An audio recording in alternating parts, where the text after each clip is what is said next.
सागर जी मिटकरी पेशे से सीए है और काफ़ी बड़े बड़े संस्थाओं से वो जुड़े हुए हैं।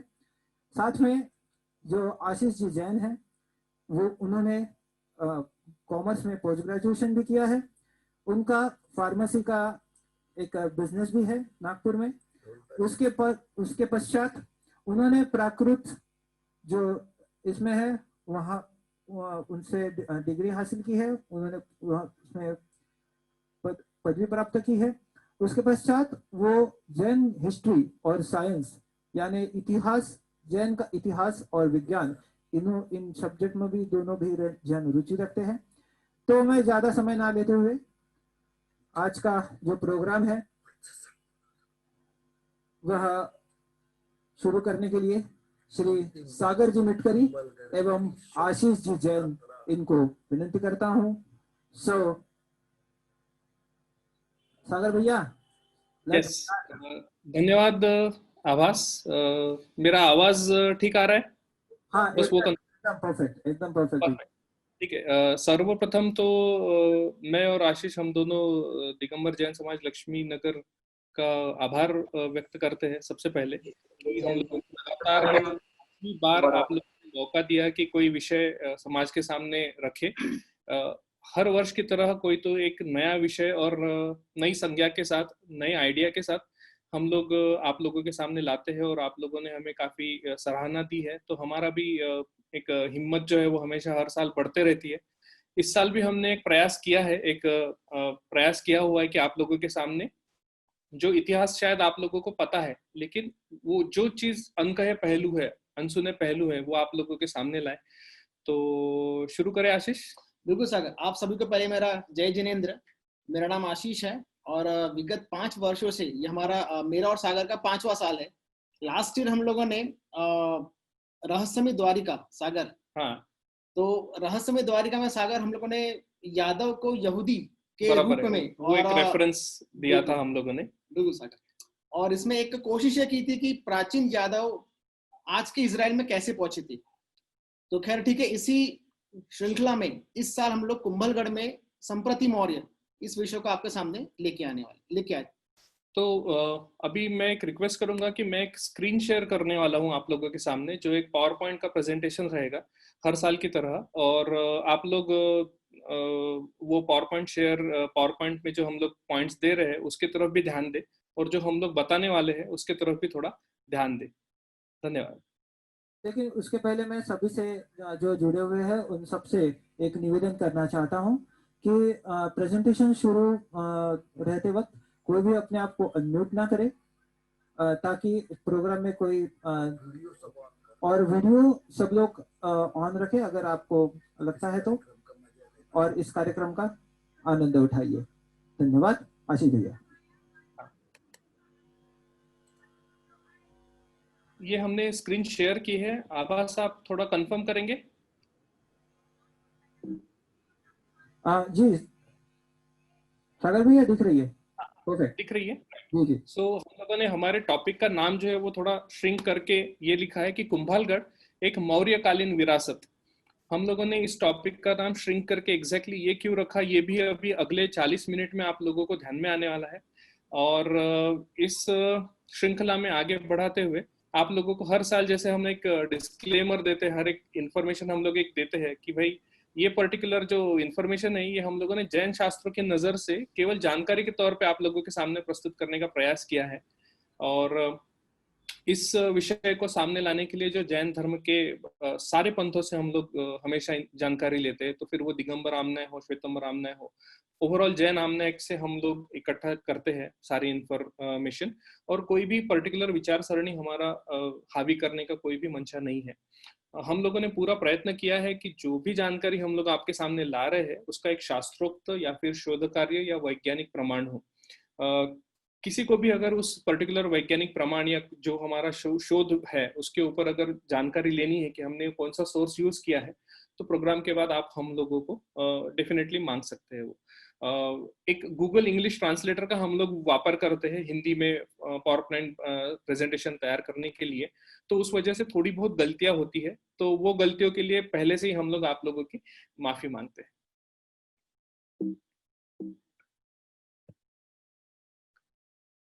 एज यूजुअल हमारे जो इंस्पिरेशन है विक्रम जी साराभाई है, तो हम लोग उनको याद में रखते हुए आगे बढ़ते हैं। और हम लोग ये पूरा जो हमेशा हमारे जो हमें जो हमेशा सपोर्ट मिलता है उन सब लोगों का हम लोग पहले से थैंक्स बोलते हैं। मेरे पिताजी जो मुझे रिसर्च में काफ़ी हेल्प करते हैं, संजय जी जैन जो जैन नॉलेज सेंटर के मेन देखते हैं, नरेंद्र काळे जैन जो मेरे मामा भी लगते हैं, हमारे पारस फाउंडेशन के चेयरमैन भी है, सुनील परसुले काका, महेंद्र भंडारी काका, हनुमंते काका, सरिता जैन दीदी, माधवी जैन दीदी, नीरज चौधरी जी, अनिल इंदाणे काका, ये हमेशा हमें मोटिवेट करते रहते हैं हम लोग कुछ ना कुछ करें। मेरे पार्टनर और कोषाध्यक्ष पारस फाउंडेशन के सनीत माटुरकर जैन। और इस पर्टिकुलर प्रयास में हम लोगों ने ये फॉलोइंग जो चीजें इन लोगों का इन पुस्तकों का संदर्भ लिया है। हरिवंश पुराण का लिया है, बृहत कल्पसूत्रम, परिशिष्ट पर्व, जीवराज गौतम चंद दोषी जी के 2-3 पुस्तक हम लोगों ने यूज किए हुए हैं जो सोलापुर के हैं इनफैक्ट, और ancient India, Maurya empire by John Beston, और सम्राट संप्रति ट्रांसफॉर्मिंग एंशियंट जैन हिस्ट्री, ये पुस्तकों का हमने वापर किया हुआ है। और ऑफ कोर्स गूगल और विकिपीडिया जो है वो हमेशा रहते हैं। हाँ, आशीष, सबसे पहले सागर, मेरे मन में एक विचार आया है कि पिछली बार हम लोगों ने जैसे यादव यहूदी का कंटेक्स्ट ज्वाइन किया था, हाँ, तो इस बार सागर ये हम लोगों ने अचानक संप्रति मौर्य और ये कुंभलगढ़ का कनेक्टिविटी का क्या तात्पर्य सागर? हाँ, इनफैक्ट जब पिछले साल अपन होमवर्क कर रहे थे, हम लोग यादव और यहूदियों के बारे में इंफॉर्मेशन निकाल रहे थे, तब उसका रेफरेंस जो है कहीं ना कहीं पुरातन मौर्य साम्राज्य की तरफ आया था। और वो मौर्य साम्राज्य में जब ध्यान में आया था कि चंद्रगुप्त मौर्य ने जैनिज्म को काफी प्रमोट किया। फिर बाद में हमको पता चला कि अशोक, सम्राट अशोक जो थे, उन्होंने बुद्धिज्म को फॉलो किया और बुद्धिज्म को प्रमोट किया। लेकिन फिर बाद में और पता चला कि उनके जो पोते थे, यानी सम्राट चंद्रगुप्त के पोते अशोक और सम्राट अशोक के पोते जो थे वो संप्रति मौर्य, तो संप्रति मौर्य जी ने फिर से एक बार जैनिज्म को बढ़ावा दिया। तो ये क्या गेम है, ये कुछ समझ नहीं रहा था, तो सम्राट संप्रति मौर्य के ऊपर थोड़ा फोकस आया था कि ये क्या हुआ करके, और उस वजह से फिर सम्राट संप्रति मौर्य के ऊपर ध्यान देना शुरू हो गया। बढ़िया।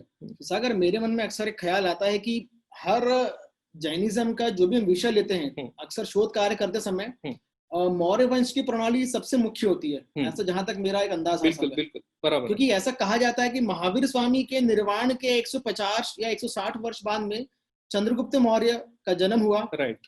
उसके बाद में आपको पूरी कहानी तो पता ही है, अलग अलग टीवी सीरियल के माध्यम से। जी, तो इसमें क्या हुआ है कि ये सारी चीजें जब अपन पढ़ रहे थे, एक न एक संदर्भ पुस्तक रख रहे थे, तो ध्यान में आया था कि हमारा जैनिज्म या जैन लोगों का जो इतिहास है, ये अभी भी हमारे समाज के सामने उस हद तक खुलकर नहीं आया है जिस हद तक खुलकर आ जाना चाहिए। सर, इसी बात का मेरा अक्सर आपसे सवाल फिर से पूछ रहा हूँ कि ऐसा क्या हुआ कि मतलब इतनी बड़ी गैप आ गई, जिससे कि हम लोगों ने शोध कार्य करके छोड़ के हम लोग बिजनेस और एक तरीके से अलग कम्युनिटी से निकल गए। हाँ आशीष, इसके लिए बहुत सारे रीजंस है। इनफैक्ट कुछ रीजंस जो है वो अपने प्रेजेंटेशन में अपन लोगों ने लिए भी है, कुछ अपने प्रेजेंटेशन के एंड में ध्यान में भी आएगा कि कहाँ हम लोग कहाँ पीछे छूट गए, या हम लोगों का कहाँ ध्यान कहाँ नहीं रहा, और हम लोगों का एक थोड़ा जो हमारे इतिहास की तरफ जो हमारा झुकाव था वो क्यों कम हो गया है करके।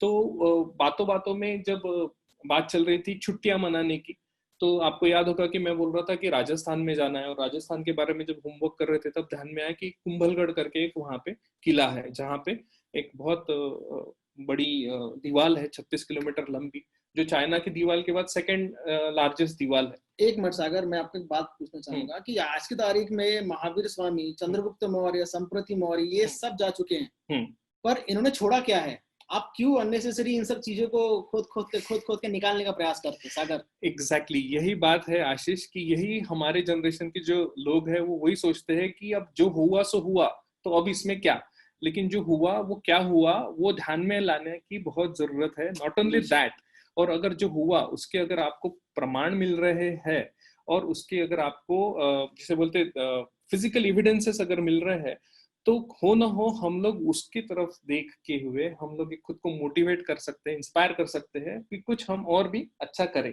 सो ये सब चीजों को ध्यान में रखते हुए फिर इस विषय का अपन लोगों ने सिलेक्शन किया है, और अब आगे इसका क्या रेफरेंस है, क्या रिलीवेंस है, ये भी हम लोग आपके साथ शेयर करेंगे। बिल्कुल राइट। सो हमारा ध्यान जो है वो, जैसे कि मैंने बताया कि मेरी इच्छा थी कि राजस्थान में कुछ छुट्टियां मनाऊं, तो राजस्थान के ऊपर हमारा ध्यान था ये है राजस्थान, हमारा भारत का नक्शा, और ये है राजस्थान जहां पे हम लोग आज फोकस करने वाले हैं। अब हो न हो राजस्थान के बारे में जब मैं बात कर रहा था तो कुंभलगढ़ का जैसे रेफरेंस आया, फिर ये रेफरेंस में एक वीडियो मेरे सामने आया आशीष, अच्छा, तो मैं वो यहाँ पे दिखाना चाहूंगा। बिल्कुल। आभास आप कंफर्म करेंगे कि ये वीडियो बराबर प्ले हो रहा है कि नहीं हो रहा है? ठीक है। विश्व की सबसे लंबी चीन की दीवार के बारे में तो आप सब जानते ही हैं, लेकिन क्या आप भारत में स्थित विश्व की दूसरी सबसे लंबी दीवार के बारे में भी जानते हैं? The great wall of India Rajasthan के राजसमंद जिले में स्थित है। राजस्थान के 6 किले विश्व विरासत स्थल की सूची में शामिल हैं, जिनमें से एक है कुंभलगढ़। इस किले की यही वो दीवार है जो कहलाती है the great wall of India. ये दीवार लगभग 36 किलोमीटर लंबी और इसकी औसत चौड़ाई 15 फीट है, जबकि कहीं कहीं ये दीवार लगभग 49 फीट तक चौड़ी है। कहा जाता है कि इस दीवार पर 8 से 12 घुड़सवार एक साथ चल सकते हैं।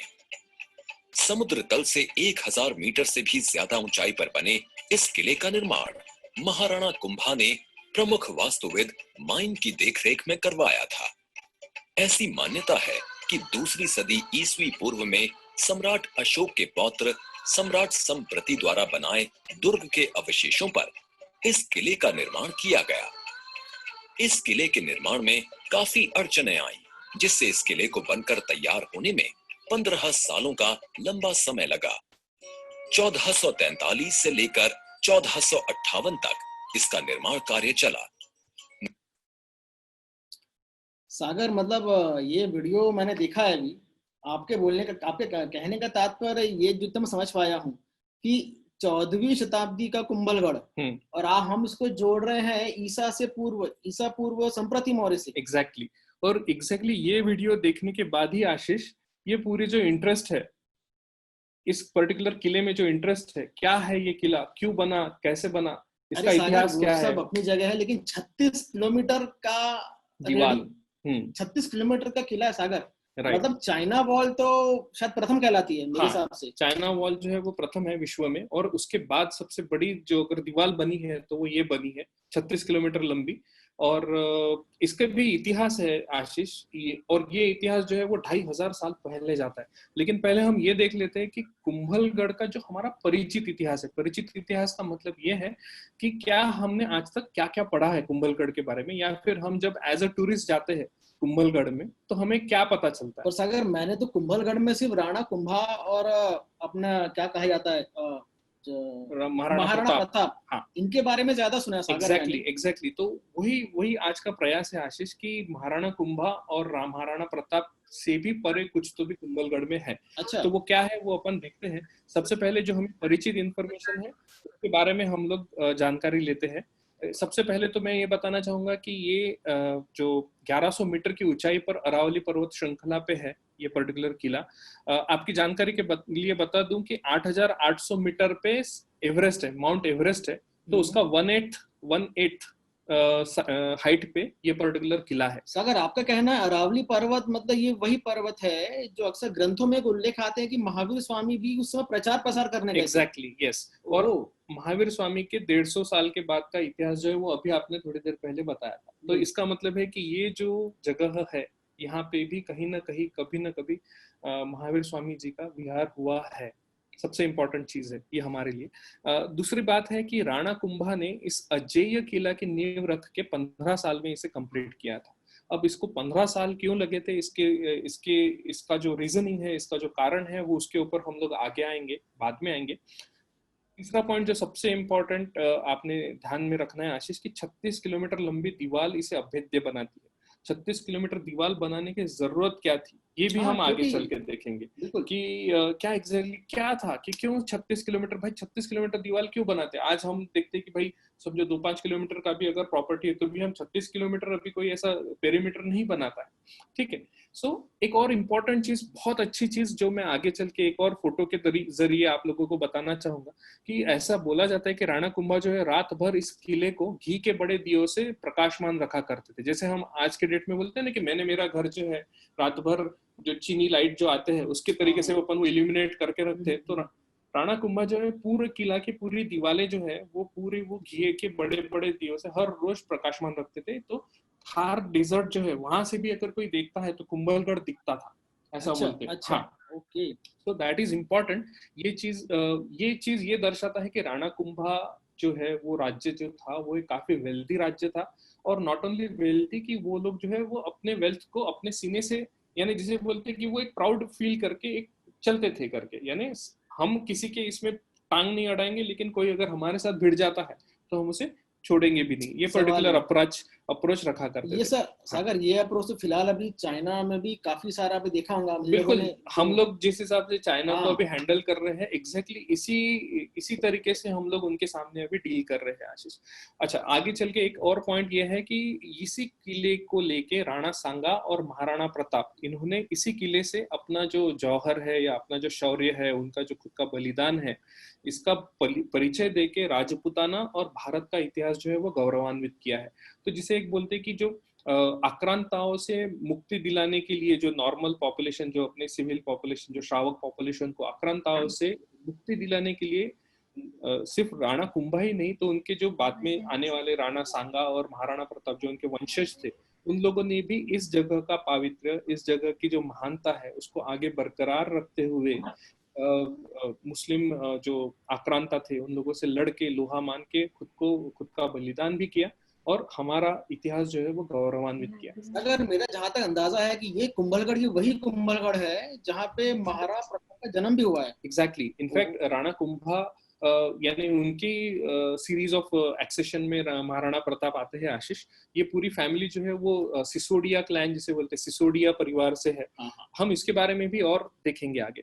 एक और बात जो हमें हमेशा बताई जाती है जब भी हम राजस्थान में या कुंभलगढ़ में जाते हैं कि राजस्थान के 6 किले ये यूनेस्को ने सर्टिफाई किए कि वर्ल्ड हेरिटेज साइट्स है। तो 2013 में कुंभलगढ़ को जो है ये पर्टिकुलर प्रमाण मिला था। सागर बहुत देर लगा दी इन लोगों ने, 2013 में दिया है सागर। हाँ, ये एग्जैक्टली आपने सही बोला आशीष कि 2013 ये बहुत समय लगा दिया उन्होंने इसको वर्ल्ड हेरिटेज साइट बनाने के लिए।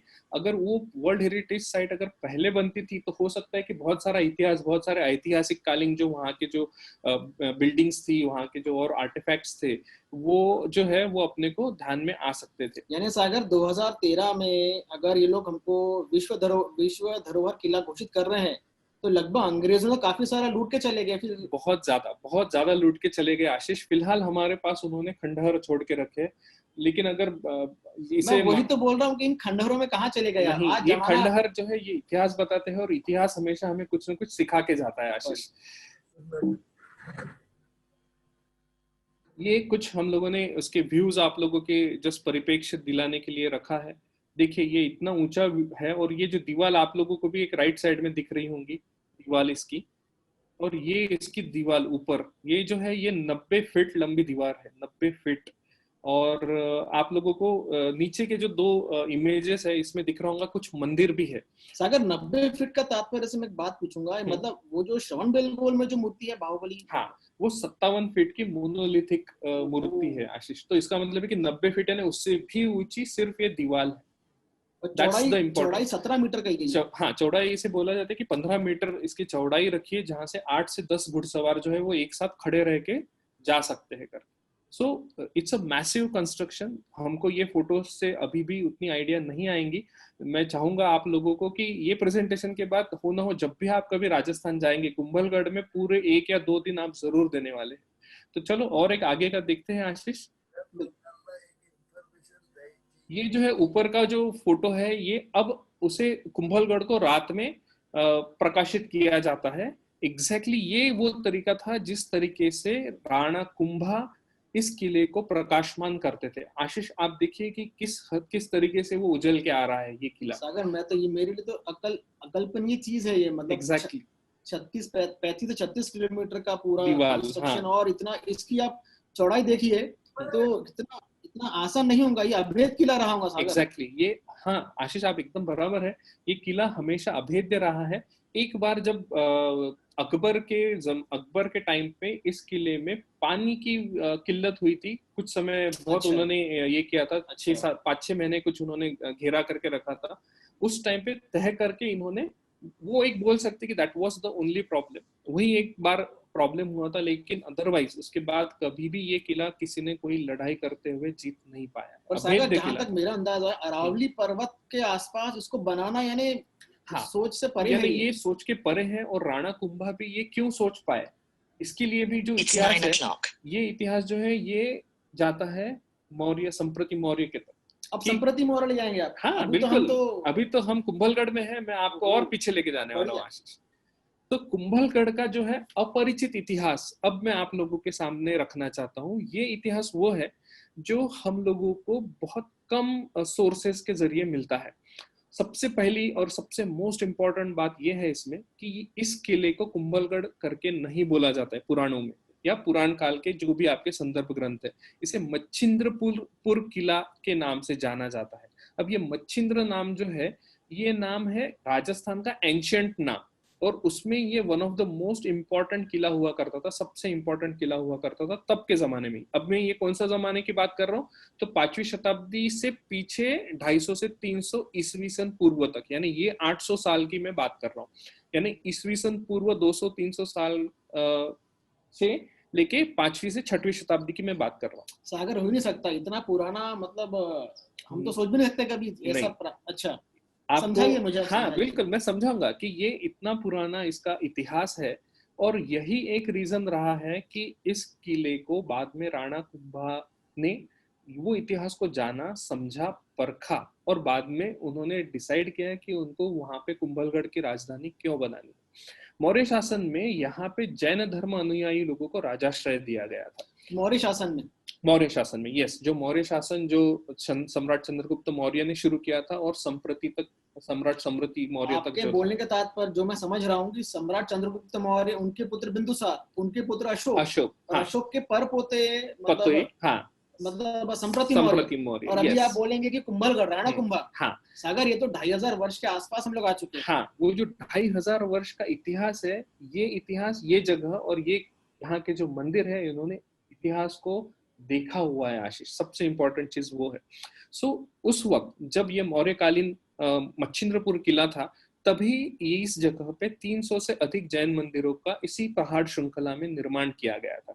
हम हमारे अभी के परिचित इतिहास में ऐसा देखते हैं कि 350 मंदिर जो है वो कुंभलगढ़ किले के ऊपर है। ये सब मैं नहीं मान सकता, मैं चलता हूँ मतलब बिल्कुल मैं समझ नहीं पा रहा हूँ। बिल्कुल नहीं, मैं आपको बताता हूँ एक एक स्टेप्स। नहीं, आप बिल्कुल, आप बीच में एक सवाल बिल्कुल पूछ सकते हैं आशीष, कोई प्रॉब्लम नहीं। हाँ, तो ये पर्टिकुलर जो अपरिचित इतिहास है, ये कुंभलगढ़ या मच्छिंद्रपुर की जो जगह थी, ये राजनैतिक और सामरिक तरीके से बहुत इंपॉर्टेंट थी 6वीं से 10वीं सदी तक, जहाँ पे बहुत सारे जो अलग अलग डायनेस्टी, गुप्त डायनेस्टी, कुशन डायनेस्टी वगैरह, ये सब जो चीजें आई है 6वीं से 10वीं शताब्दी तक, तब तक इसका बहुत इंपॉर्टेंस था। उसके बाद जो है कालवश में ये जब जैसे जैसे वो डायनेस्टी बदलती गई, एक डायनेस्टी दूसरी डायनेस्टी टेक ओवर करती गई, वैसे वैसे इस किले का, यहाँ का जो किला था, उसका इंपॉर्टेंस धीरे धीरे कम हुआ, क्योंकि उसका एज बहुत ज्यादा हो चुका था। तो लोगों को, और एक तो ये बहुत बड़े पहाड़ी पे 1100 मीटर पे था, तो लोगों को ये लगता था कि भाई इतने ऊपर क्या जाना, या फिर फॉर दैट मैटर यानी चित्तौड़गढ़ का जो एक सामरिक महत्व है तब तक बहुत बढ़ गया था। तो उस वजह से इस किले के ऊपर थोड़ा ध्यान देना लोगों का कम हो गया था। ठीक है, राइट। 13वीं सदी में अलाउद्दीन खिलजी ने पूरा आतंक मचाया हुआ था। अलाउद्दीन खिलजी भी यहाँ पे आए थे, लेकिन उन्होंने एक ही रीजन था कि यहाँ पे क्यों तकलीफ नहीं दी। 13वीं सदी में तो ये शायद बना भी नहीं था ना, कुंभलगढ़ तो बना ही नहीं था। ये 13वीं सदी में कुंभलगढ़ बना नहीं था आशीष, लेकिन 13वीं सदी में मच्छिंद्रपुर किला के अवशेष तो जरूर थे। आपके कहने का तात्पर्य ये है कि ये जो किला बना है, ये प्राचीन जैन सभ्यता की कुछ अवशेष पर बना है। ये यस एग्जैक्टली, जो संप्रति मौर्य के वक्त ये किला बना था। अच्छा, संप्रति मौर्य के बाद उनके जो सक्सेसर थे, उनके साथ ये उस वक्त उन्होंने ये किले पे रहे, कुछ लोगों ने राज्य किया। उसके बाद जब मौर्य शासन को नाश हो गया, आखिरी मौर्य जो राजा हो गए थे, उसके बाद जब नए गुप्त डायनेस्टी, कुशन डायनेस्टी वगैरह जो सब आई थी, उन लोगों ने धीरे धीरे धीरे, देखिए कैसा रहता है कि एक राजा जब दूसरे राजा को टेक ओवर करता था उस वक्त, तो उसकी जो पॉलिटिकल कैपिटल रहती है उसको तहस नहस कर देता था, उसकी जो धार्मिक आइडेंटिटी है उसको तहस नहस कर देता था, और खुद के नाम पे के चबूतरे बोलो या खुद के नाम का ये बड़ी बिल्डिंग, वो बड़ी बिल्डिंग, ये बड़ा आर्कियोलॉजिकल डायमेंशन, ये सब बनाता था। तो एग्जैक्टली इसी मानसिकता का ये मच्छिंद्रपुर किला जो है ये उसका एक विक्टिम बना, और उस वजह से मच्छिंद्रपुर किला का जो ध्यान है, लोगों का ध्यान उससे हट के चित्तौड़गढ़ में सीधा सीधा आ गया। सो मैं था 13वीं सदी पे, तो 13वीं सदी में अलाउद्दीन खिलजी की नजर इस पर पड़ी, लेकिन अच्छा। उन्होंने कुछ भी नहीं किया। हाँ, लेकिन अच्छा। उन्होंने कुछ भी नहीं किया। उसका एक रीजन था, हाँ। जो क्या दिया जाता है वो आप ध्यान में आएगा आपको, तो बहुत ये रहेगा।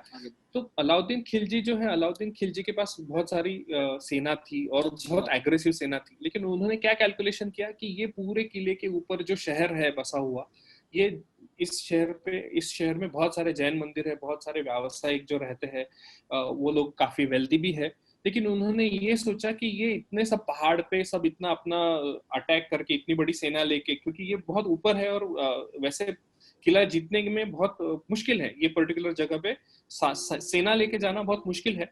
तो उन्होंने ये सोचा कि भाई लूट लाट के ऐसा कितना मैं लूट लूंगा, तो उन्होंने वो कॉस्ट बेनिफिट एनालिसिस जिसे हम बोलते हैं वो किया अलाउद्दीन खिलजी ने, और सोचा कि जान दो, इससे अच्छा मैं चित्तौड़गढ़ पे कॉन्सेंट्रेट करता हूँ, पॉलिटिकल कैपिटल तो वो है, तो इसलिए उन्होंने इसको छोड़ दिया, जो कि एक तरीके से बहुत अच्छी बात हुई आशीष।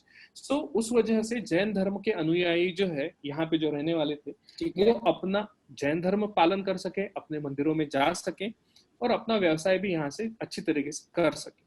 ठीक है, तो ये पर्टिकुलर स्लाइड और ये पर्टिकुलर इन्फॉर्मेशन आशीष आप ध्यान रखिए। मैं और एक बार इसी इन्फॉर्मेशन पे आने वाला हूँ और मैं आप लोगों को रेफरेंस दूंगा इस चीज का। ठीक है, सो फिर आप लोग अभी फिर सोच रहे होंगे या फिर जैसे कि इसमें एक सवाल आपके सामने दिख रहा है, ऐसा क्या हुआ कि राणा कुंभा ने इसी जगह कुंभलगढ़ बनाने का निर्णय लिया? सागर पहले कुंभलगढ़ ये विषय, ये शब्द का अर्थ बताइए। बिल्कुल, कुंभलगढ़ यानी एक्चुअली कुंभा ने बनाया हुआ फोर्ट या फिर पॉलिटिकल कैपिटल, इस वजह से इसका नाम जो है वो कुंभलगढ़। एक्चुअली राणा कुंभा जो है उनका जो जिसे बोलते हैं उनका ओरिजिनल नाम जो है वो आपको रावण के भाई का नाम याद है क्या आपको? कुंभकर्ण कहा गया। एग्जैक्टली, उनका जो नाम था वो कुंभकर्ण था, लेकिन फिर वो कुंभकर्ण का रेफरेंस उनको अच्छा नहीं लगता था, तो उन्होंने उसका कुंभा किया, और उस वजह से अब कुंभलगढ़ उन्होंने उनकी ये पॉलिटिकल कैपिटल करके इस्टेब्लिश की थी, और पॉलिटिकल कैपिटल इस्टेब्लिश की थी इसलिए इसको कुंभलगढ़ का नाम उन्होंने दिया। सागर इनके नवरत्न भी हुआ करते होंगे ना, क्योंकि जैसे आज जैसे अकबर के नवरत्न भी बिल्कुल महेश दास थे। हाँ, यस एग्जैक्टली, इसमें उनके भी नवरत्न हुआ करते थे, और वो नवरत्न में सबसे इंपॉर्टेंट चीज है आशीष कि मेजरली नवरत्नों में उनके जो धर्मानुयायी रहते थे वो जैन धर्मानुयायी रहते थे। That's the important thing. Yes. So अभी आप देखिए कि ये पर्टिकुलर एक पुराना मंदिर है कुंभलगढ़ का, और इस प्रश्न का उत्तर कि कुंभलगढ़ के फोर्ट में जैन मंदिर क्या कर रहे हैं, इसका उत्तर जब मैं आपको दूंगा तब आप लोगों को जो है वो बहुत आश्चर्य होगा। सो इसका उत्तर ये है कि ये 2500 साल पुराना पूरा इतिहास जो है वो अब हम लोगों को देखना पड़ेगा कि क्या हुआ ये दरमियान 2500 सालों में क्या हुआ कि कुंभलगढ़ में कुछ न कुछ जैन रेफरेंस हमें मिलता है।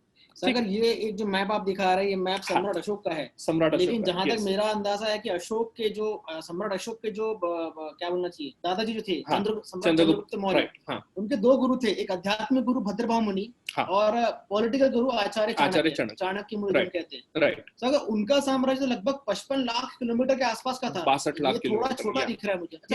ये जो है धर्म प्रभावना का एरिया मैंने पॉइंट किया हुआ है आशीष। यहाँ पे उन्होंने क्या किया है कि ये धर्म प्रभावना के लिए यहाँ पे इन लोगों को भेजा, और आप देख लीजिए मिडिल ईस्ट और पूरा जो ईस्टर्न यूरोप का पोर्शन है ये भी उन लोगों ने जो है वो वहाँ पे पूरा का पूरा उन्होंने दिया हुआ। सर अभी हमने थोड़ी देर पहले बताया था 300 स्लाइड पहले कि सम्राट अशोक के परपोते, आपके बोलने का तात्पर्य ये हुआ कि सम्राट अशोक के परपोते ने 12-14 साल के जो संप्रति मौर्य थे, मतलब इतनी छोटी एज में। एग्जैक्टली, उन्होंने उस वक्त का जो जिसे बोलते हैं कि एग्जीक्यूशन स्किल्स थे आशीष, वो बहुत ही अच्छे थे, बहुत ही बड़े थे, और आप धीरे धीरे आप लोगों को वो लॉजिक जो उन्होंने क्या लॉजिक लगाया और राणा कुंभा ने क्या लॉजिक लगाया धीरे धीरे आप लोगों को समझेगा। So that's where the things are. So Samrat Samprati Maurya और राणा कुंभा ये दोनों को कोई ना कोई चीज जो है वो जोड़ती है, वो क्या जोड़ती है वो अब हम देखेंगे। तो मौर्य साम्राज्य जो मैं बोल रहा था 62 नहीं 52 लाख वर्ग किलोमीटर। सो अगर आप भारतवर्ष का इतिहास अगर आप देखोगे तो इतना बड़ा साम्राज्य और किसी डायनेस्टी का नहीं है, 52 लाख वर्ग किलोमीटर का, और इसी को अखंड भारत हमने बोलना चाहिए। सागर एक बात, एक मेरा घर भी 2000 फुट में है, 2 माले का मकान है, हम वही नहीं संभाल पा रहे हैं। मौर्य साम्राज्य में 52 लाख किलोमीटर तक का वर्ग किलोमीटर, आशीष स्क्वायर किलोमीटर है ये। तो एग्जैक्टली आशीष, उस वक्त की जो एग्जीक्यूशन स्किल्स थी, मैनेजमेंट स्किल्स थी, आज के हमारी जो जनरेशन है वो तो ये सोच के हम लोगों ने मोटिवेट करना चाहिए खुद को कि 2000 नहीं भाई, एटलीस्ट 10,000 स्क्वायर फीट तो हम मैनेज कर ले। सो लेट अस सी कि ये आप अगर ये लिस्ट देखेंगे, मौर्य, मुगल, चोल, गुप्त, दिल्ली सल्तनत, मराठा, तो ये सब में सबसे ज्यादा मौर्य साम्राज्य का वर्ग किलोमीटर था और वो ईसा पूर्व था। ठीक है, तो एक और चीज बहुत इंपॉर्टेंट थी आशीष, जो मैं सब लोगों को भी बताना चाहूंगा कि ईसा पूर्व में जो जैन धर्म था, इसको सम्राट चंद्रगुप्त मौर्य, इन्होंने एक राजाश्रय दिया था, और उनके जो पोते के पोते, यानी सम्राट चंद्रगुप्त मौर्य के पोते सम्राट अशोक, और सम्राट अशोक के पोते सम्राट संप्रति मौर्य। तो सम्राट संप्रति मौर्य ने जैन धर्म को जो है वो एक राजाश्रय दिया था, तो उस वजह से हमारा धर्म जो है वो काफी हद तक बच गया था। और हमारे धर्म अनुयायी जब तबके थे, उन लोगों ने अपनी जो जिसे बोलते धार्मिक जो एक जिसे बोलते जड़न घड़न है, अपने पूरे जो आने वाले जो पूरे डिसेंडेंट्स थे, आने वाली जो पूरी ये थी, यानी जैसे उनकी डिसेंडेंट्स ही बोलते हैं उसको। लेकिन सागर एक जहां तक मेरे मन में सवाल है कि पाटलिपुत्र से भद्रभाव मुनि और चंद्रगुप्त मौर्य चल के श्रवण बेलगोल गए थे। बराबर, एग्जैक्टली। तो चंद्रगुप्त मौर्य तो लगभग और संप्रति मौर्य में काफी बड़ी गैप है। बिल्कुल गैप है। मतलब आपके बोलने का तात्पर्य यह है कि चंद्रगुप्त मौर्य के संस्कारों को, परंपराओं को संप्रति मौर्य ने संभाल के रखा। Exactly, yes. सम्राट चंद्रगुप्त मौर्य जो है वो भद्रभाव, आचार्य भद्रभाव के साथ उन्होंने साउथ में विहार करना शुरू कर दिया आशीष। बढ़िया। इन द मीन टाइम जब संप्रति मौर्य जी राजा बने, तो उस वक्त वो भी जैन गुरुओं के टच में आए, और उस वजह से उनको पता था कि उनके जो जनरेशन में सम्राट चंद्रगुप्त मौर्य ने ऑलरेडी दिगंबर दीक्षा लेके जैन धर्म का स्वीकार किया हुआ है, तो उससे वो काफी हद तक उनका मन जो है वो जैन धर्म के प्रति लगाव जो है वो बढ़ गया था। तो एक काम करते हैं आशीष, हम पूरी जो ये मौर्य चीज जो है वो मैं आपको पहले समझाता हूँ, और फिर उसके ऊपर आता हूँ। तो सम्राट चंद्रगुप्त मौर्य जो थे वो 25 साल उन्होंने राज्य चलाया। उसके बाद उनका जो बेटा था बिंदुसार मौर्य, उन्होंने भी 25 साल तक पूरा ये जो राज्य चलाया है। इसके बाद आए सम्राट अशोक, और सम्राट अशोक के जो बेटे थे सुयश कुणाल, वो एक्चुअली अंध राजा हो गए थे, अंधे थे वो। उस वजह से सम्राट अशोक ने उनके पोते को ही अनॉइंट किया था। नेक्स्ट राज्य जो है वो सम्राट अशोक का जो पोता है वो बनेगा, ऐसे करके उन्होंने बोल दिया था ऑलरेडी। ठीक है। लेकिन संप्रति मौर्य में उतनी जिसे बोलते हैं कि वो एक इतने उदार मतवादी थे, और एक जिसे बोलते एक बहुत अच्छे नेचर के इंसान थे कि उन्होंने, उनके पिताजी जो अंध थे लेकिन फिर भी उन्हें उनका राज्य दिया, यानी कुणाल जो उनके पिताजी थे, अच्छा, वही उन्होंने राज्य किया 7 वर्ष तक। फिर पिताजी के डेथ के बाद संप्रति मौर्य भले ही वो युवराज थे, यानी नेक्स्ट राजा तो उनको ही बनना था, लेकिन फिर भी उनके जो बड़े भाई है, दशरथ उनका नाम था, दशरथ जी को उन्होंने फिर भी राजा बनाया। और ये जो 15 साल जो थे जिसमें वो खुद बन सकते थे, लेकिन वो नहीं बने, उस वक्त उन्होंने जो है कोई ना कोई 4-5 अलग अलग सेक्टर राज्य कारभार के रखे उनके पास। बोलने का तात्पर्य ये हुआ कि संप्रति मौर्य एज अ सेनापति करके लीड कर रहे थे। हाँ, संप्रति मौर्य जो है सेनापति नहीं बोलूंगा मैं एडमिनिस्ट्रेटिव हेड करके वो लीड कर रहे थे, लेकिन उन्होंने उनके भाई और उनके पिताजी उनके अंडर ही रहे, हालांकि वो युवराज थे। अच्छा, दैट इज इम्पोर्टेंट। सो एक उदार मतवादी हुआ करते थे वो, बहुत ही अच्छे नेचर, यानी संप्रति मौर्य जी के बारे में तो बहुत कम है लिखा हुआ, लेकिन जितना भी अपने को मिलता है उससे यही ध्यान में आता है कि कोई एक जिसे बोलते हैं ना आइडियल राजा कैसा हो। हम मर्यादा पुरुषोत्तम जैसे हिंदू संस्कृति में श्री राम के बारे में बात करते हैं, ठीक है, तो मोर ओवर ये जो है ये वो लेवल के मर्यादा पुरुषोत्तम बोल सकते हैं संप्रति राजा टू सम एक्सटेंट। ठीक है। तो संप्रति मौर्य जो है वो उसके बाद ईसा पूर्व 223 से 215 तक राज्य किया उन्होंने। ठीक है। तो ये जो है मौर्यकालीन राज्य विस्तार दिखा रहा हूं मैं यहाँ पे। तो आप यहाँ पे देखोगे आशीष कि यहाँ पे राजस्थान में काफी कम पॉइंटर्स है, सिटीज नहीं है, ये नहीं है।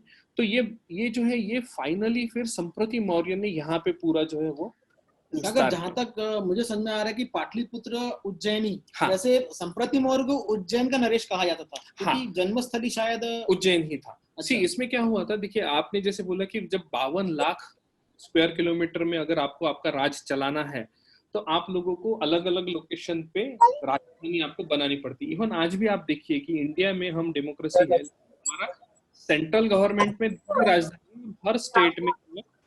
हेलो, आवाज आ रही है ना?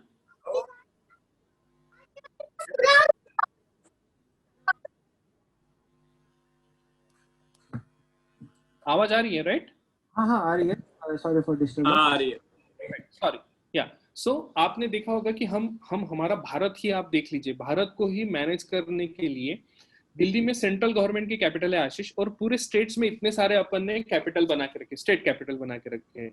तो इतना बड़ा मौर्य साम्राज्य हुआ करता था, लेकिन उन्होंने पाटलिपुत्र एक मेन राजधानी रखी, और उसके बाद उन्होंने जो है वो पूरा एक उज्जैन में उन्होंने एक दूसरी राजधानी रखी। सो वो दो राजधानी मिला के वो पूरा जो उनका 52 लाख वर्ग किलोमीटर का राज्य जो है वो संभाल लेते थे। बाप रे सागर, ये तो मतलब पाकिस्तान और अफगान तक हम हाँ, ये Pakistan, Afghanistan, in fact central Asia में तुर्कमेनिस्तान और ताजिकिस्तान वगैरह का जो एरिया है आशीष, वो भी पूरा हमारे अंडर था। सागर एक्चुअली ये चीज हम लोगों ने करंट गवर्नमेंट में दे देनी चाहिए कि भाई ओरिजिनल हमारा तो मैप ये है, तो देख लीजिए करके, अगर अंदर लेनी है कोई कंट्रीज, 2-4 कंट्रीज, तो देख लीजिए करके, तो ये हमारा मैप जो है वो अच्छा बड़ा बन जाएगा टू दैट एक्सटेंट। तो अब क्या है कि राजस्थान में वहां पे अरावली पर्वत रहा सदियों से है, वहां पे डेजर्ट है, तो उस वजह से बहुत सारे राज्यकर्ताओं ने वहां पे ध्यान नहीं दिया। लेकिन संप्रति मौर्य वॉज विजनरी, उन्होंने सबसे ज्यादा फिर राजस्थान पे काम किया, और उन्होंने यहाँ पे बहुत सारे डेवलपमेंट्स किए, बहुत सारे जिसे बोलते लोगोपयोगी काम किए। एक अंदाज बताइए कितने मंदिरों का निर्माण किया होगा संप्रति मौर्य ने, एक अंदाज क्या लगता है आपको? क्योंकि इतना बड़ा अगर एम्पायर है तो देखिए, आप इमेजिन नहीं कर सकते आशीष कि कितने मंदिरों का संप्रति मौर्य ने निर्माण किया होगा, इमेजिन ही नहीं कर सकते। मतलब मैं 300-400 आप, मैं बोल रहा हूँ आपको, आप फिगर देते जाइए, you will not be able to imagine that figure, take it from मी।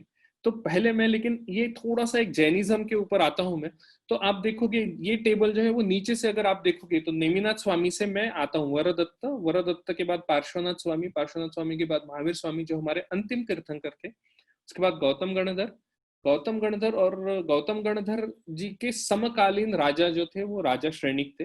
चंद्रगुप्त के समकालीन हमारे आचार्य जो थे वो भद्रबाहु थे और चाणक्य थे। बिंदुसार के वक्त भी चाणक्य थे। फिर उसके बाद आए अशोक मौर्य, जिनके वक्त फक्सियन जो बौद्ध धर्म, जिन्होंने बौद्ध धर्म का उनके ऊपर थोड़ा प्रभाव डाला, और संप्रति मौर्य के वक्त एक जैन मुनि थे जो नाम यहाँ पे मैंने नहीं लिखा हुआ है, जो हम आगे चल के बताएंगे कि कौन थे वो। ठीक है, तो ऐसा करके ये इन लोगों ने, ये आचार्य और मुनि जो थी, इनका प्रभाव थे ये सब चक्रवर्ती के ऊपर। सो नेट सेट में ऐसा था कि सम्राट चंद्रगुप्त मौर्य की जो एक जिसे बोलते हैं परंपरा थी, वो सम्राट अशोक मौर्य का एक, जिसे बोलते हैं सम्राट चंद्रगुप्त मौर्य की होशियारी, सम्राट अशोक मौर्य की जो मिलिट्री स्किल्स है और पॉलिटिकल स्किल्स है, वो ये दोनों का जो एक निचोड़ है वो थे सम्राट संप्रति मौर्य। आपके कहने का तात्पर्य ये है कि ये जैन अंतिम सम्राट कहलाए गए, ऐसा? यस आशीष, ये हमारे अंतिम सम्राट थे, अंतिम किंग नहीं बोल रहा हूँ मैं, अंतिम सम्राट थे ये हमारे। और ये सब चीजों में क्या कहते हैं उसको, ये सब चीजें जब हम देखते हैं तो हमें ऐसा लगता है कि भाई सम्राट संप्रति मौर्य के बारे में हमें और ज्यादा से ज्यादा इंफॉर्मेशन कहाँ से मिल सकती है, क्योंकि ये हमारे अंतिम सम्राट थे। ठीक है, so anyways, yes so what happens is कि सागर, आप ये सब चीज सोच कैसे लेते हो? पहले आप ये बताइए कि मतलब ऐसा कैसे आप सोच लेते हैं? नहीं, एक्चुअली एक चीज जो है वो दूसरी चीजों पे कड़ी जो है, कड़ी बन जाती है। तो एक काम करते हैं, फिर सम्राट संप्रति मौर्य जब पेशे से आप सीए है, इसमें अचानक जाने का रीजन, ठीक है हम अंत में बात करेंगे, लेकिन अच्छा जैसे हम अंत में बात करेंगे। तो सम्राट संप्रति मौर्य पे जब जाके पॉइंटर अपना रुक गया, तो सम्राट संप्रति मौर्य के बारे में होमवर्क करना बहुत जरूरी था। तो हम पहुंचे सम्राट संप्रति मौर्य की तरफ। ठीक है, तो सम्राट संप्रति मौर्य जो थे, ये सम्राट अशोक ने उन्हें युवराज घोषित कर दिया था, लेकिन फिर भी जैसे कि मैंने पहले भी बताया था, सुयश कुणाल किया, मतलब उनकी एज कितनी थी उस समय? बहुत कम थी, हार्डली वो 15 से 20 साल के होंगे। अगर 15 से 20 वर्ष का अगर मैं आज का एवरेज निकालूं तो 15 साल में शायद 8th या 10th होता है, 9th या 10th होता है। उस समय ये युवराज बन चुके थे। एग्जैक्टली। और आप देखिए कि सम्राट अशोक जो पॉलिटिकली और मिलिटरीली एकदम एक्सपर्ट माना जाता है, उन लोगों ने उनकी प्रतिभा देख ली थी कि ये एक्सपर्ट एक आगे चल के ये बहुत बड़े राजा और अच्छे राजा बनेंगे और यही मेरे उत्तराधिकारी रहेंगे करके। तो उन्होंने, सम्राट अशोक ने वो चीज समझ ली थी और उसके बाद उन्होंने डायरेक्ट उनके लड़के को और उनके लड़के के जो बड़ा लड़का था दशरथ, उसको भी छोड़ के संप्रति मौर्य जी को अनॉइंट कर दिया था युवराज घोषित। एक तरीके से आज के पापा और मम्मी जितने भी हैं भारतवर्ष में जो जैन समुदाय से हैं, उनके क्या कहना चाहेंगे 15 से 20 वर्ष के बच्चों को क्या शिक्षा देनी चाहिए? एग्जैक्टली तो ये यहाँ पे आती है कि हमने क्या मिस कर दिया आशीष। व्हाट हैपेंस इज कि हम अभी क्या होता है कि अभी जैसे ये पूरा सोशल मीडिया का जमाना है या फिर पूरा जिसे बोलते हैं इंटरनेट का जमाना है, तो हम लोग सोचते हैं कि भाई जैनिज्म कहाँ हम हमारे बच्चों को, ये जब कार्टून के जमाने में हम कहाँ दिखा सकेंगे, कहाँ क्या बता सकेंगे। लेकिन हमारे बच्चों में ये जैन इतिहास के बारे में इंटरेस्ट जागरूक करना बहुत जरूरी है। और अगर हमारे जैन लोगों को ये पता चलता है, हमारे जैन बच्चों को पता चलता है कि ये 15 और 20 वर्ष के जब तब थे, ये लोग अपने अपने कंधों पे पूरा राज्य साम्राज्य संभालने की ये रखते थे, कस रखते थे, तो भाई हम लोगों ने भी कुछ करना चाहिए। सो नॉनदलेस दशरथ जी की मृत्यु के बाद फाइनली संप्रति मौर्य ने राज्य को हाथ में लिया। और जो फाइनेंशियल कंडीशन थी, देखिए बहुत बड़ा जब राज्य होता है तो 52 लाख स्क्वायर किलोमीटर चलाने के लिए आपको पैसे भी लगने वाले हैं, आपको टैक्स कलेक्ट करना है, वो टैक्स से पूरा इंफ्रास्ट्रक्चर दे, यानी जैसे हम हमारे अभी गवर्नमेंट की बात करते हैं कि भाई इंफ्रास्ट्रक्चर अभी तक नहीं हुआ, बिजली नहीं है, पानी नहीं है, उस वक्त की बिजली पानी सड़क की जो समस्याएं हुआ करती थी, वो सब समस्याएं सब मैनेज करने के लिए जो राजकोष पे जो पड़ने वाले भार रहते थे, अर्थव्यवस्था पे पड़ने वाले भार थे, वो संप्रति मौर्य ने अपने कार्यकाल में। एक मिनट, आपने अर्थव्यवस्था के भार से बात कही है, हम तो उस समय सोने की चिड़िया लगभग बनी चुके होंगे ना? उस वक्त थे ही 100% थे हम लोग सोने की चिड़िया थे।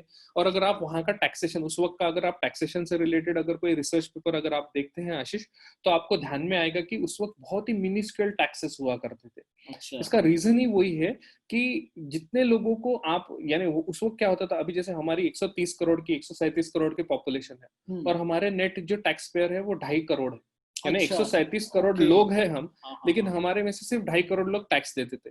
लेकिन उस वक्त क्या होता था, वहां तब की पॉपुलेशन बहुत कम थी, यानी आप समझ लो कि तब की पॉपुलेशन समझो गए ज्यादा से ज्यादा हुआ तो 15 करोड़ होगी, ये सब पूरे एरिया की पॉपुलेशन। लेकिन 15 करोड़ में से जो इन्फेंट्स है, जो सब बच्चे हैं, एकदम बच्चे हैं, वो लोग छोड़ के बाकी सब लोगों को टैक्स लगता था। बहुत बढ़िया। लेकिन वो टैक्स का अमाउंट जो है वो बहुत कम था, लेकिन चूंकि वो बहुत लोगों को लगता था तो पूरा जो रिक्वायरमेंट है देश की या उस साम्राज्य की वो कवर हो जाती थी। चलते हैं नेक्स्ट पॉइंट की तरफ। तो संप्रति मौर्य के कार्यकाल में जो आपका सवाल था, इसका जवाब यहाँ पे आशीष, करीब 1,25,000 जिन मंदिरों का निर्माण किया गया। सागर 1,25,000 जिन मंदिर? आज की डेट में हमारे देश में भी 1,25,000 जैन मंदिर नहीं होंगे, ये मुझे ऐसा लगता है। बिल्कुल जिसे बोलते हैं ना कि 1,25,000 जैन मंदिर संप्रति मौर्य जी ने खुद के कार्यकाल में उनके पूरा जो मौर्य शासन था वहां पे बनवा दिए। सागर ये 1,25,000 जिन मंदिर तो संप्रति मौर्य के आसपास के गिने गए। बिल्कुल। इसका मतलब ये हुआ कि अष्टापद कैलाश पर्वत से अगर हम शुरू करें, चंद्रगुप्त मौर्य के काल में हम लोग आ जाए, हाँ, तो फिर ये मंदिरों का आंकड़ा तो बहुत बहुत बड़ा था शायद, मेरा जो अंदाजा लग रहा है। ये जो अगर आप अष्टापद कैलाश मतलब आप पहले तीर्थंकर की बात कर रहे हैं, तो पहले तीर्थंकर से अब तक यानी करीबन 55,000 साल की आप बात कर रहे हैं और हम फिलहाल 2,500 साल की बात कर रहे हैं आशीष। इसका मतलब हम इमेजिन नहीं कर सकते कि क्या मंदिर, कौन से मंदिर कहाँ थे कहाँ नहीं थे। ये तो अभी जितना हम डीप में जाएंगे, जितना डीप जाएंगे तब अपने को ध्यान में आएगा कि कहाँ कहाँ पे मंदिर थे। बढ़िया। फिर हम जब खोजेंगे तब पता चलेगा कि ये इतने पुराने, समझो 2,000 साल पुराने, 3,000 साल पुराने मंदिर हमें मिलेंगे। बहुत बढ़िया। और ये डेफिनेटली मिलेंगे क्योंकि अब मिलना चालू हो गया है। तो उज्जैन नगरी को जो है वो संप्रति मौर्य जी ने पूरा का पूरा डेवलप किया था आशीष। इसका जो सामरिक और व्यावसायिक महत्व है, ये उसका क्रेडिट जो है वो टू सम एक्सटेंट संप्रति मौर्य को जाता है। सर कभी आपको सपना आया कि मुझे कोई ऐसा मंदिर दिख रहा है? ऐसे तो सभी सपने, जैसे मैंने अक्सर सुना है कि सपने आते हैं कि मतलब सपने आते हैं, निकलने वाला है। अभी तक नहीं आया आशीष, लेकिन अगर संभवतः अगर आता है मुझे तो वहां पे जरूर मैं मंदिर बनवाऊंगा, डेफिनेटली बनवाऊंगा। और हो सकता है कि ये 1,25,000 वगैरह के लेवल पे तो नहीं जा पाएंगे अपन लोग, लेकिन कुछ ना कुछ तो जरूर, सब लोगों का आशीर्वाद रहा तो अपन भी कुछ ना कुछ कर ही लेंगे। सो इस पर्टिकुलर उज्जैन नगरी की अगर मैं बात करूं तो इसमें तत्कालीन प्रशासन जो था, वहां पे रहने वाले जितने भी लोग हैं या उज्जैन में विजिट करने वाले जितने भी व्यापारी या कोई भी लोग हैं, तो उनको बिना खाए पिए नहीं रहने देते थे। इन शॉर्ट ये तब की बात है कि आपके घर में आपका चूल्हा नहीं बनेगा। इन द सेंस, अगर आपको नहीं बनाना है तो मत बनाइए, प्रशासन आपको पूरा खाना दे रहा है बिना कोई पैसे चार्ज किए। ये जो सारा तात्पर्य, मतलब ये कुंभलगढ़ किले बनने से पहले का तात्पर्य ये है। कुंभलगढ़ का किला बनने से पहले, जो मैंने आपको एक मच्छिंद्रपुर वाला जो नाम दिया था, ये हाँ, तब की बात हाँ, मैं बता रहा हूँ। ठीक है। सो संप्रति आचार्य जो है वो जब उज्जैनी नगरी में आया करते थे, क्योंकि ये सेकंड कैपिटल थी, पाटलिपुत्र फर्स्ट कैपिटल और ये सेकंड कैपिटल, तो आचार्य सुहस्ति सुरीश्वर जी से उनकी भेंट हुई। और फिर ये भेंट के बाद जो है वो सम्राट संप्रति मौर्य है, इनका जो है मन में जैनिज्म जो है वो पूरे अच्छी तरीके से जो है गया। और जो हमारी जो श्रमण परंपरा है, और फिर उनको वो उपरति भी हुई कि उनके जो लीनिएज में सम्राट चंद्रगुप्त मौर्य है, इन्होंने भी दीक्षा ली है आचार्य भद्रबाहु जी के कहने पे। तो उनको वो चीज जो पूरा ध्यान में आ गया। और ये जो आचार्य सुहस्ति सुरीश्वर जी थे, उन्होंने संप्रति मौर्य जी के पूर्व काल, यानी उनका जो जिसे बोलते हैं ना, पिछले जन्म के जो उनके भाव थे, उसके बारे में उनके साथ चर्चा की। तो उस वजह से आचार्य सुहस्ति सुरीश्वर जी के बहुत सारे, जिसे बोलते हैं ना कि वो उनको गुरु मानने लगे थे। और फाइनली फिर जैन धर्म के प्रसार के लिए वो उन्होंने, संप्रति मौर्य जी ने एक बहुत बड़ा निर्णय लिया और उन्होंने बहुत सारे मंदिरों का निर्माण करना शुरू कर दिया। तो ये है संप्रति मौर्य जी का इतिहास। ठीक है। अब आप बोलोगे कि इसका और इसका आगे हमारे राणा कुंभा का इसका क्या रिलेशन है, राइट? सो कुंभलगढ़ के अपरिचित इतिहास जो मैंने आप लोगों को पहले बताया था, उसके ऊपर मैं फिर से एक बार फट से आता हूँ। मच्छिंद्रपुर किला संप्रति मौर्य जी के टाइम पे इसको बोला जाता था। और सबसे आखिरी अगर आप यहाँ पे सेंटेंस देखोगे तो मैंने ये बोला हुआ है कि नहीं, इसमें इससे भी पहले 300 से अधिक जैन मंदिर इस पहाड़ श्रृंखला में थे। और अब आते हैं सबसे आखिरी सेंटेंस में, कुंभलगढ़ में 300 से अधिक जैन मंदिर, ये मौर्य कालीन यानी संप्रति मौर्य के कालीन तभी थे। अगर मंदिर थे कि इनके अवशेष प्राप्त हुए थे? अवशेष प्राप्त हुए होंगे। मच्छिंद्रपुर जब किला था तब मंदिर थे। हाँ। उसके बाद जब 6वीं शताब्दी 7वीं शताब्दी में मौर्य शासन खत्म हुआ, तो उसके बाद देखिए, एक उस वक्त क्या होता था कि एक शासन अगर खत्म कर रहा है तो वो शासन के जो आइकॉनिक बिल्डिंग्स है उसको तोड़ दिया जाता, वो पर्टिकुलर शासन का। तो उस वजह से यहाँ के जो बिल्डिंग्स है या यहाँ का जो किला तब जो मौर्य कालीन बना था, उसको तहस नहस कर दिया गया था और मंदिरों को भी क्षत विक्षत किया गया था। ठीक है। वो 6वीं से 10वीं सदी में जो ठीक चल रहा था, और ये 10वीं से 13वीं सदी की मैं ये बात कर रहा हूँ कि 10वीं से 13वीं सदी तक ये किला भी डिस्ट्रॉय हो गया और यहाँ के मंदिर भी क्षत विक्षत हो गए। लेकिन यहाँ रहने वाले लोग अपना जैन धर्म उन्होंने नहीं छोड़ा और जैन धर्म के फॉलो करते हुए अपना व्यवसाय कर रहे थे। तो आखिरी का सेंटेंस अगर आप यहाँ पे देखोगे आशीष, तो जैन अनुयायी अपना धर्म व व्यवसाय यहीं से नियमित तरीके से चलाते रहे। सागर, ये जो आप बता रहे हैं कि जैन अनुयायी अपना धर्म व्यवसाय, इट मीन्स क्षत्रिय जो एक कुल बोलते हैं, हाँ, लोग यहाँ से व्यवसाय की ओर तब्दील होना शुरू हुई। ये आपका एक मतलब आशीष यहाँ पे कैसा है? हाँ, मैं ये बोलता हूँ कि उस वक्त जो है परिवार परंपरा में क्या होता था कि जो सबसे पहला व्यक्ति है उसको क्षत्रिय बनाते थे, दूसरा जो है उसको बिजनेस में, यानी घर, यानी जिसे बोलते हैं ना, एक जो है वो देश के लिए पहला। यानी आपका इशारा आज के फादर मदर जो जैन समुदाय उनके लिए इशारा है कि आपका अगर घर में 2 है तो आप एक मतलब पहला इशारा तो है कि एक से ज्यादा रखो फिर दूसरे इशारे के बारे में बाद में आ सकते हैं आशीष।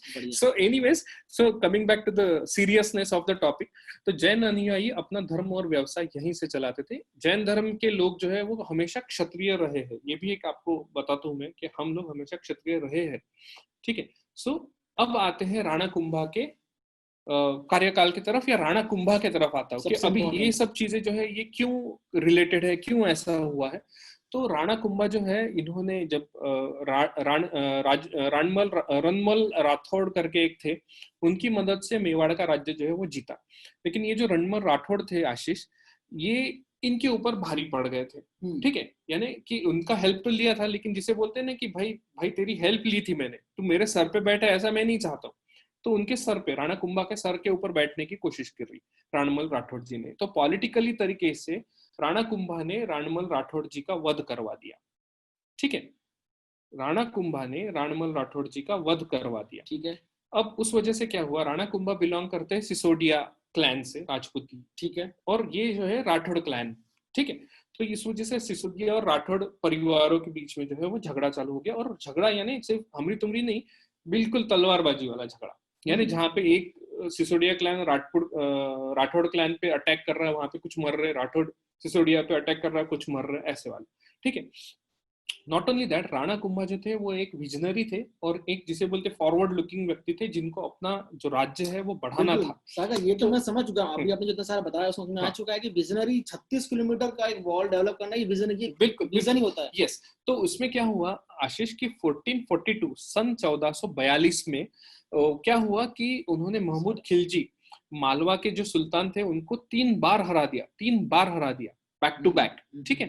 मेवाड़ साम्राज्य में बाकी के जो आजू बाजू के छोटे छोटे साम्राज्य थे या जो टैक्सेस देते थे मुस्लिम राजाओं को, डूंगरपुर, बूंदी, कोटा, इन सब लोगों को टेक ओवर कर लिया, और फिर उसकी वजह से और अपना राज्य जो है मेवाड़ का वो बढ़ाते गए। अब इससे क्या हुआ कि उनके जो पड़ोसी कौन थे? महमूद खिलजी, कुतुबुद्दीन अहमद शाह, शम्स खान और राव जोधा। अब इसमें कुछ राजपूत समाज के भी राजा थे, उनके जिसे बोलते पड़ोसी, और कुछ इस्लाम समुदाय के भी थे। लेकिन ये सब लोगों को उन्होंने आहत कर दिया, और ये सब लोग कंटिन्यूस इनके ऊपर अटैक करते थे। ये सब लोग मिलके इनके ऊपर अटैक करने की तय कर लिए कि अब हम सब लोग मिलके जो है ये अब करेंगे करके। तो अब देखिए, अब जब कॉन्टिन्यूस अगर आप मिलिट्री पे जाते हैं, जब आप लड़ाई करते हैं, तो आपको पैसे की जरूरत पड़ती है, आपको लोग चाहिए, और आपको सबसे इंपॉर्टेंट चीज की पॉपुलेशन का भी सपोर्ट चाहिए। आपकी पॉपुलेशन आपके पीछे खड़ी रहनी चाहिए। आपने देखा होगा कि हम लोगों ने जब बालाकोट में स्ट्राइक किया तो पूरी पॉपुलेशन जो थी, पूरा देश का जो पॉपुलेशन था, वो देश के प्रधानमंत्री के पीछे खड़ा रहा। कि उस वक्त उन्होंने ये नहीं देखा कि भाई इलेक्शन है इसलिए आपने ऐसा किया वैसे किया, पूरा एक तरीके से हम पूरे हमारे पंतप्रधान के पीछे खड़े रहे। तो फॉर दैट मैटर ये बहुत इंपॉर्टेंट रहता है कि जो हेड रहता है उसको उसकी पॉपुलेशन का सपोर्ट मिले। तो ये कैसे आया था? तो आप अगर देखेंगे तो मेवाड़ में उस वक्त के जो जैन व्यावसायिक है, उनके कंटिन्यूस बातचीत में राणा कुंभा रहा करते थे। एक बहुत ही अच्छा आर्ट्स और संगीत का उनको परिचय था। तो जिसे बोलते हैं कि इंटेलेक्चुअल ऑडियंस रहता है, जो मेवाड़ में जो इंटेलेक्चुअल ऑडियंस था, वो लोग भी बहुत कंफर्टेबल थे राणा कुंभा से। और अब जो है ये सब चीजों में जैन लोगों के टच में जब राणा कुंभा एक्टिव तरीके से आए, तो जैन व्यावसायिकों ने उनको ये सारे जो मिलिट्री एक्सपीडिशंस थी या मिलिट्री के लिए जो लगने वाला खर्चा है, ये अपने वेल्थ से राणा कुंभा को फाइनेंस। यानी सागर, जहां तक मेरी जानकारी है कि महाराणा प्रताप के जो राइट हैंड जो कहलाते थे, भामाशाह, तो इट मींस भामाशाह ने काफी सारा कैश और सोने के सिक्के दिए थे उस समय। एग्जैक्टली उस समय, राइट। तो इनके कार्यकाल में ऐसे कौन थे? इनके कार्यकाल में भी थे, उनका नाम भी अभी आगे आएगा। यस, आगे आएगा। बहुत ज्यादा बढ़ रही है क्योंकि मुझे पता था कि आप या फिर और कोई डेफिनेटली ये नाम के साथ पूछेंगे, तो मैंने वो भी चीज निकाल के रखी है आशीष। ये जो जैन व्यावसायिक थे, ये उनके नवरत्न जो आप पहले बोले थे, आपने लॉकडाउन का बहुत अच्छा यूज किया है, मतलब बोल सकते हैं आशीष आप। तो जो ये जो जैन व्यावसायिक थे और इनके जो नवरत्न हुआ करते थे, उसमें मेजर जो थे वो जैन समुदाय के लोग थे। उन्होंने ये संप्रति मौर्य कालीन जो मच्छिंद्रपुर का किला था, पूरा मिलिट्री एक्सपीडिशन में हम आपको सपोर्ट करते हैं, आप हमें सपोर्ट कीजिए, आप हमें पॉलिटिकल राजाश्रय दीजिए, जैन धर्म को राजाश्रय दीजिए। और उस वजह से वो जो आप अभी कुंभलगढ़ किले में जब आप जाते हो, तो आपको जो गाइड है वहां का वो बताता है कि यहाँ पे 350 मंदिर है, जिसमें से 300 मंदिर जैन थे और 70 मंदिर 60 मंदिर जो है वो हिंदू लोगों के थे। तो ये चीजें जो है फॉर दैट मैटर ये चीजें जो है आप लोगों को अपन सुनते हैं और छोड़ देते हैं, लेकिन इसका जो एक्चुअल रेफरेंस है वो ये है आशीष कि राणा कुंभा के वक्त जो हमारा जैन समुदाय था, उन्होंने उस वक्त विजन रखा कि सम्राट संप्रति मौर्य का, पिछले समझ रहा हूँ 20 मिनट से, कि जैन समुदाय था, सपोर्ट भी किया। हाँ। लेकिन जैन समुदाय के पास पैसों की आवक का तरीका ऐसा क्या था? मतलब मशीन तो थी नहीं कि बना और नहीं, तो वो जो चीज थी, वो जो देखिए कैसा रहता कि जो टैक्सेस रहे करते थे, तो वो अपनी जो भी एक जिसे बोलते कि अभी जो हर रोज में लगने वाली जो भी चीजें हैं, वो चीजें सारी गवर्नमेंट को बेचा करते थे। उस वक्त एक ही बायर रहा करता था गवर्नमेंट, और गवर्नमेंट फिर उसको पीडीएस यानी पब्लिक डिस्ट्रीब्यूशन सिस्टम के तहत पूरी प्रजा में बांटता था। सटीक। और हालांकि ये प्रॉफिट के ऊपर उनको टैक्स भी देना पड़ता था, वो टैक्स भी दे देते थे, कोई प्रॉब्लम ही नहीं। तो अल्टीमेटली जो उस वक्त के जो जैन लोग थे, इट मींस टैक्स के बदले बचाओ कि हम आपको इन अ वे, यस।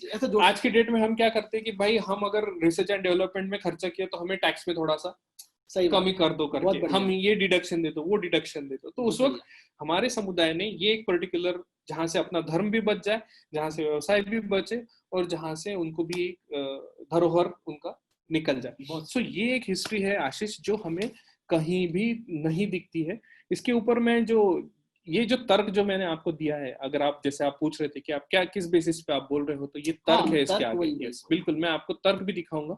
ये देखिए, अगर आप ये पढ़ोगे, ये जो है कुंभलगढ़ में लिखा हुआ आर्कियोलॉजिकल सर्वे ऑफ इंडिया ने दिया हुआ ये है, पार्टी है। सागर, ये पार्टी में तो जंग लग गई है, पार्टी को सुधारने वाले भी दिख रहे हैं मुझे। छोड़िए आशीष, हम 2020 में, बिल्कुल, उस वजह से ऐसा ही उसमें दिखेगा ऐसे आपको। दिखेगा, सही बात तो है। यहाँ पे लिखा हुआ है कि सन ऑफ वेलक, वेलक यानी जिन्होंने ये मंदिर बनाया है, Velak the son of Kola. Kola कौन? तो Kola the treasurer of Maharana Kumbh, यानी नवरत्न में से जो अच्छा, फाइनेंसर है अच्छा महाराणा अच्छा कुंभा अच्छा का, अच्छा अच्छा अच्छा। उनके बेटे ने ये पर्टिकुलर मंदिर कुंभलगढ़ पे बनाया हुआ है। इट मीन, अच्छा, ये आपका जैसे मैंने भी कहा कि भामाशाह राणा प्रताप के, ओके एग्जैक्टली, बिल्कुल सही सो बात। ये चीज जो है, और ये उन्होंने सन 1448 में बनाया है। अब कोई इसे बोलेगा कि 1453 के पहले तो ये पूरा किला बना ही नहीं था, तो हाँ भाई, 15 साल लगे थे ये किला बनाने के लिए। तो किला जब बनता है तो धीरे धीरे धीरे धीरे करता है। अगर आप आज की डेट में कोई कमर्शियल कॉम्प्लेक्स भी अगर आप देख लो, तो अगर आप 10 मंजिला कमर्शियल कॉम्प्लेक्स अगर बन रहा है, तो अगर फर्स्ट फ्लोर और सेकंड फ्लोर अगर बन जाता है, तो उसको कमर्शियली चालू करते हैं कि नहीं करते? एकदम सही है, एग्जैक्टली, ये सही सो है। That is the logic. तो उस वक्त जैसे जैसे जो लोगों ने जैसे जैसे कमिटमेंट दी थी आशीष, वो लोगों का जैसे जैसे वो किले का वो पर्टिकुलर पोर्शन कंप्लीट हो गया, कि उन लोग वो पर्टिकुलर मंदिर जो है वो ये कर देते थे, और मंदिर जो है वो आ जाता था। बढ़िया, बहुत तो बढ़िया। अल्टीमेटली कहने की बात यह है कि मौर्य साम्राज्य कालीन में जो मंदिर हुआ करते थे, वही मंदिर हमारे समुदाय ने राणा कुंभा जी के साथ बात करके उसी लोकेशन पे वो मंदिर फिर से एक बार बनवाए, और आज हम उसके डिलेपिडेटेड स्ट्रक्चर आपके कहने का तात्पर्य ये हुआ कि इन्हीं मंदिरों को आधार बिंदु बनाते हुए वो 36 किलोमीटर का अरावली पर्वत Yes, वॉल डेवलप yes. किया गया।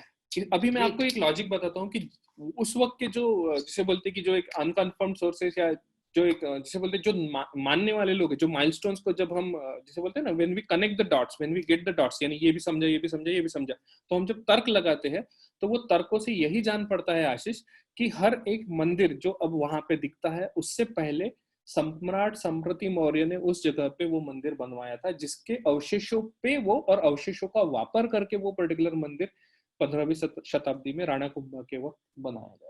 सागर, तो ये तात्पर्य ये हुआ कि चाइना की वॉल में तो काफी सारा नरसंहार हुआ है, हाँ, और यहाँ तो पूरा मानवता दिख रही है मुझे। बिल्कुल, मैं अब वो पॉइंट पे भी आता हूँ आशीष, कि हालांकि चाइना की जो वॉल जो 4000 किलोमीटर बनी है, वो वहां पे वो करते वक्त बहुत नरसंहार किया गया, वो लोगों को बहुत सारा यानी हिंसा हुई है। हाँ। लेकिन ये पर्टिकुलर वॉल जो बनाई गई, राणा कुंभा ने जो बनाई, तो ये वो ध्यान में रखते हुए बनाई कि भाई ये तो धरोहर है, यानी उनके लिए भी वो 800-900 साल पुरानी धरोहर थी, यानी नहीं, इनफैक्ट हाँ, यस, 1300 प्लस 200 यानी 1500 साल पुरानी, यानी राणा कुंभा के लिए ये 1500 साल पुरानी धरोहर थी। तो उसको बचाने के लिए ये 36 किलोमीटर लंबी दीवार उन्होंने बनाई। उसके लिए खर्चा क्या हो रहा वो नहीं देखा उन्होंने। सच में सागर, ये क्यों? तो... क्योंकि वही है, धरोहर थी ये मंदिर जो है ये धरोहर थे, इसे बचाना राणा कुंभा जो कि एक राजपूताना राज्य थे, राजा थे, उनको भी ये ध्यान में आया कि ये धरोहर आगे चल के बचनी चाहिए। उस वजह से जो एक साइड जहां से इस किले के ऊपर अटैक हो सकता है ऐसा उन्हें लगा, तो वहां पे उन्होंने 90 फीट की दीवार और 15 मीटर चौड़ी दीवार जो है वो बना दी। तो एक जो जगह जहां से कोई अटैक कर सकता था, वो भी पॉसिबिलिटी जो है वो उन्होंने खत्म कर दिया। ये तो बहुत बहुत बड़ी महानता के विषय। एग्जैक्टली। तो इसीलिए हम जब नेक्स्ट टाइम जो है कुंभलगढ़ में जाएं और ये जैन मंदिर देखें, तो हमें ये चीज याद रखनी चाहिए आशीष कि ये मंदिर जो है ये सम्राट संप्रति मौर्य ने सागर, ये सब सुनने के बाद तो मुझे भी लग रहा है कि मैं भी 50 किलोमीटर का वॉल बना के ये योगदान अपना नाम कर लूं। आशीष 50 किलोमीटर। आशीष, उसके लिए पहले कोई ना कोई मंदिर हमने बनाना चाहिए, और मैं खूब सारा मार्बल आर के मार्बल से ला सकता हूँ। बिल्कुल, लेके आइए, मैं खुश रहूंगा, मैं बिल्कुल खुश रहूंगा। तो ऐसा करके अपन अपने जो 40-45 मिनट जो अपने को बहुत अच्छे से मिले थे, ये अपन रोकते हैं। और इसके ऊपर ये अगर आप विहंगम दृश्य, ये 2018 का है, अगर आप देखोगे तो ये ऐसे वॉल्स आपको दिखती जाएंगी। और दिस इज हाउ, अगर इसके ऊपर अगर समय की व्यस्तता ना हो या समय अगर कम ना हो, तो मैं अगर किसी के कोई प्रश्न भी होगा तो डेफिनेटली अगर पॉसिबल होगा, यानी अगर अपन ये प्रश्न ले सकते हैं, तो हम लोग रेडी है कोई भी प्रश्न लेने के लिए। जी बिल्कुल आशीष भैया, बहुत अच्छा आपका प्रेजेंटेशन था। और अगर किसी को कोई भी सवाल है तो यहाँ पे हैंड रेस कर दीजिए, हम एक एक करके उन्हें मौका देंगे।